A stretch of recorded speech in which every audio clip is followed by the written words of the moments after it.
तिमी माया माया भन्छौ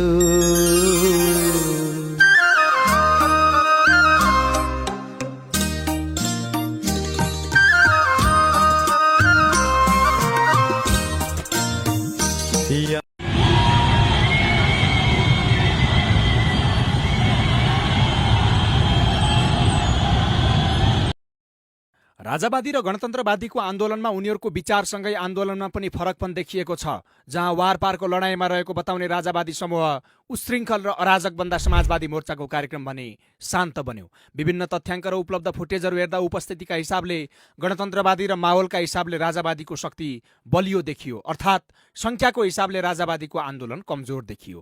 भलै यसमा राप्रपा लगायत दलहरूले खुलेर साथ नदिएको बताइन्छ, नत्र फागुन 25 गतेको भन्दा ठूलो शक्ति राप्रपा।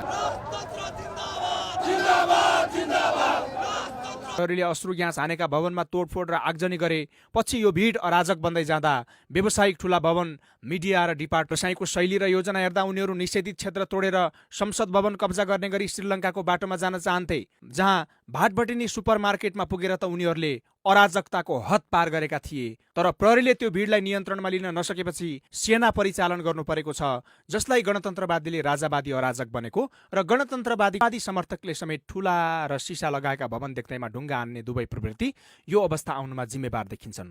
जसका कारण गौशाला, कोटेश्वर, तीनकुने क्षेत्रमा कर्फ्यू जारी हुँदा राजावादी शक्तिले भने आन्दोलन अब सरकारले